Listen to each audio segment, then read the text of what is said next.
Hey, what's up, guys? Hey, look, all is good, right? Um, I I want to promote a book.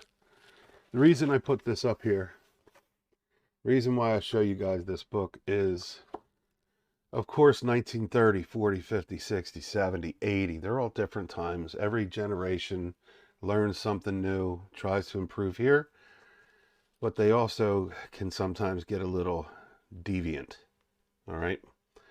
So this will be like a part one of a series. I already did a live on it, and I will go live on this too, but I've been reading it over and checking it out. And what we'll do today, or this morning, and good morning, all you beautiful people out there. I'll run through this real quick, and then if you see something, drop a comment down below. And definitely, if one of these that I read off gives you something to go look up, see if it's right, see if it's wrong, see if you can find out more about it, please do. Please do your own research. This is Leon Skousen, or I should say Cleon, Cleon Skousen. And this book was from 1955.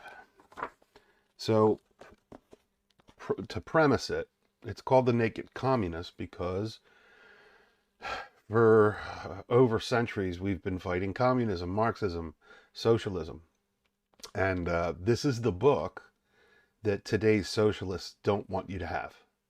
They don't want you to read it.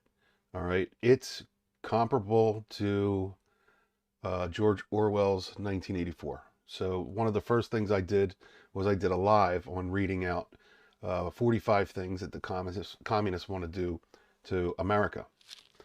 Now, it gives you suggestions. So I'm just going to read these off. Plenty more on this book is coming, but I keep, studying. But this is suggestions for parents. So I'll read through them, maybe comment a little bit here and there. But I just want to give them to you. There's 14 of them. So let's get started.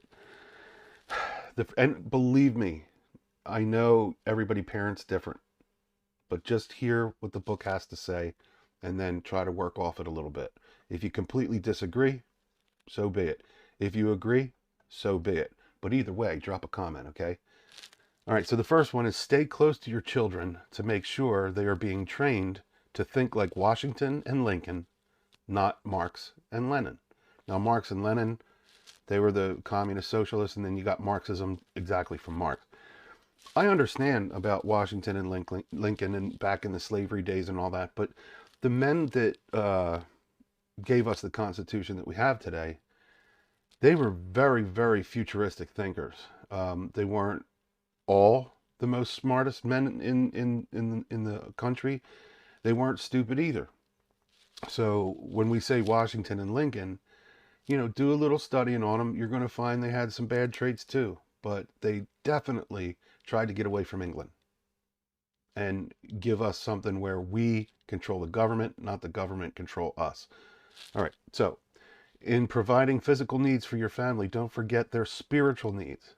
We are in an ideological war. From a Marxist viewpoint, an atheist mind is already 3/4 conquered. All right, so I have nothing, if you're an atheist, I don't even have a problem with that.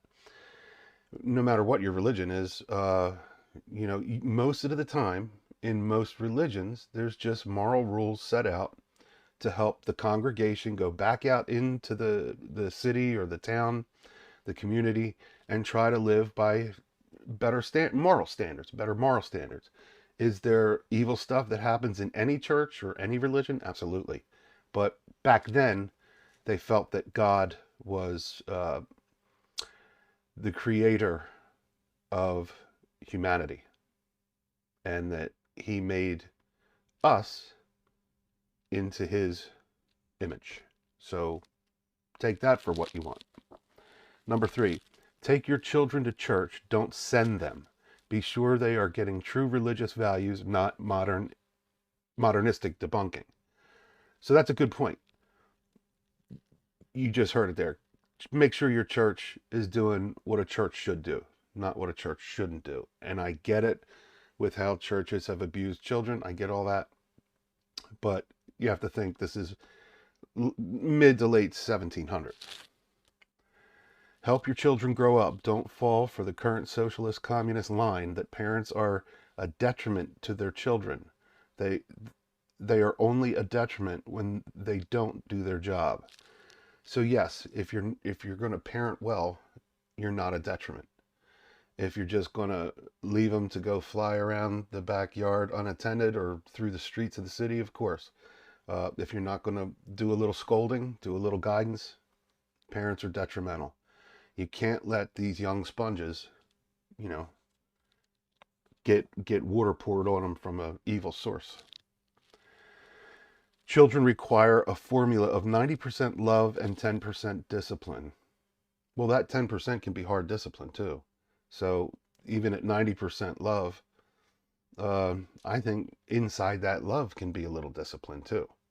So there's still a balance there between the 90 and 10. You know, you don't, back then they brought a switch to them, you know, a stick. Today you can't do that. So the 90-10, that's up to your discretion on how you feel about that. But it's something definitely to start with if you're a young parent. Do not fall for the permissive school of psychology, which says discipline will harm human development. Such thinking produces hoodlums with maladjusted personalities who are likely to fall for every ism that comes along. A child needs to know that he lives in an orderly world. That's true. Discipline is part of it. Not extreme harshness, but a reasonable and consistent enforcement of the rules. Absolutely. I was probably the first generation of latchkey kids, and I don't have brothers and sisters. So for my parents to let me put a ring around my neck to come home after school by myself for 3 or 4 hours before because they both work, before they got home, there was strict rules. And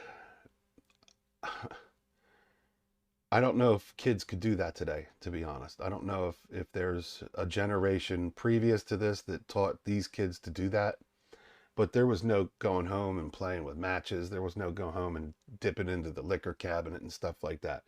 And especially me being an only child, um, I couldn't invite my friends into the house unless my parents were there. If I got caught, I got a week off from seeing people.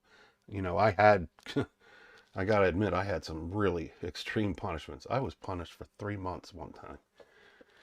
But that's for a different story.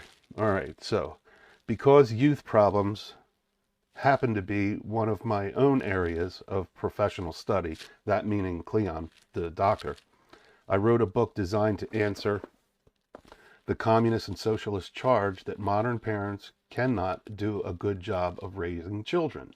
But do you hear that? Do you hear from our age and a little bit under, or maybe even older, like what's up with the parents today?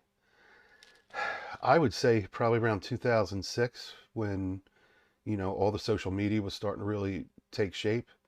Um, Not only did kids get on it, but parents did too. But I can also remember we would have a TV with a VCR and we would play Walt Disney shorts. I used to call them doot doots. You know, they would just play the songs from the famous Disney, and it would have your child sit in front of it, one of my kids, and they would just watch cartoons. And that was, I don't think that was good. I don't think that was good at all. But we were both working, and if I had to watch the child or my wife had to watch the child, then you had to figure out some way to get some stuff done. Nowadays, I don't know if kids are just left to their phone or their iPad all day long. You know, mine weren't. Mine did a lot of different things. You know, help outside, do some carpentry, do some cooking. You know, they at least got uh, some different skill sets in there besides what was on the TV screen. All right. Be active in PTA. If you are not, communists and centralized planners will take over. And amen to that. Now we're getting into some of the meat of it, okay? Definitely. I am totally against teachers' unions, and I love teachers. But the teachers' unions are definitely guiding these young, brand new teachers. And it needs to be, we need to raise our voices on that. And there's plenty of people in my circle, especially on here, that understand that and agree. Have a freedom library in your home. Include good biographies of the founding fathers. Might as well. I mean, that's, you should have all history. You should even have a Malcolm X in there. But don't let your child read Malcolm X without you reading it first. Don't let your child read George Washington without you reading it first. So, as you ingest some good books, then you put them up on the shelf. And you got to get your kids to read. All right? You have to. It's so important for them to be able to read a book and get something out of it. And even if it's you start them out on uh, cartoons or whatever, comics or what is it? There's some good manga. Is that what it's called? Anyway, you got to get them to read, because I always tell you, if there's nothing else to do, you can use your brain as the TV, and you can become the producer of the book you're reading. And if you're walking down, let's say the green forest, and you see a castle, you want your child to be able to, in their mind, picture the forest, picture a castle, even if they're pulling it from TV shows. But you got to get them to start having like real good visions in their head from what they read and understand. So reading is absolutely really good. Take a little time each day to keep up with political problems at home and abroad. Absolutely. Although in my generation, there was no politics talked about at the dinner table.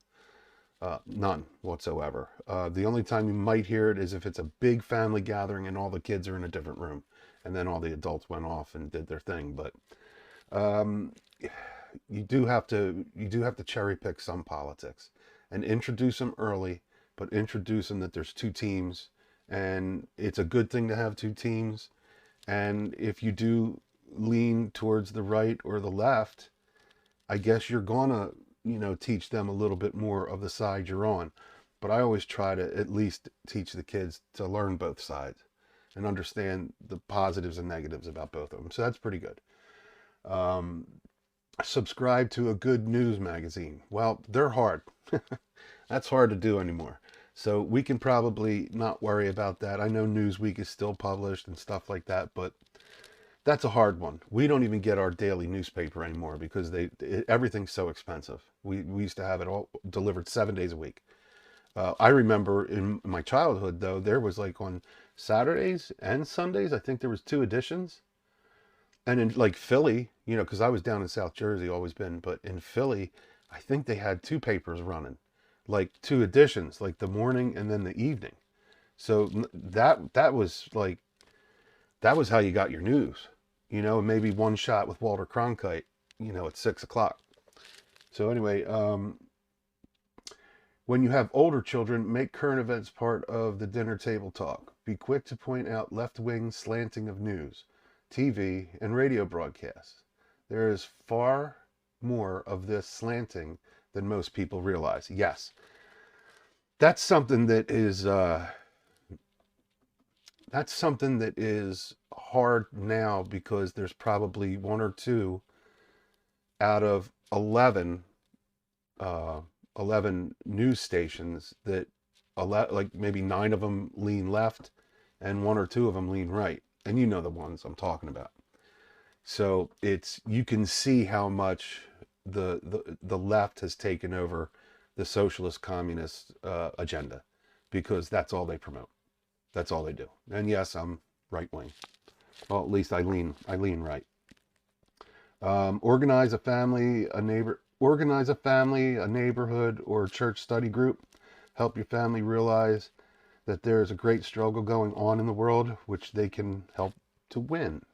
Now, that's a pretty cool idea. We're starting to see, like there's the Gen X train going around now on certain, I don't know if it's TikTok or Twitter, but that's a lot of us getting together and making sure we stick together.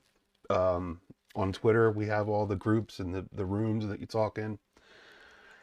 My thing is, we can do a lot on social media. It's a brilliant invention, but nothing beats having a gathering of real bodies, real blood, real arguments, real fundamentals of the community, real futuristic look-intos where we can try to figure out how to solve problems of the future. Because looking in the past is it's bullcrap.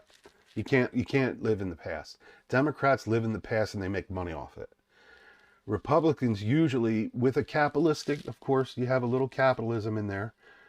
We always look to the future of how we can support for our interior of people. Just like when you start a company, you're employing people, and those people make good money, and they go home and they buy their kids food, rent, mortgage, all that. There is good capitalism. All right. There's good socialism too, but it's abused right now.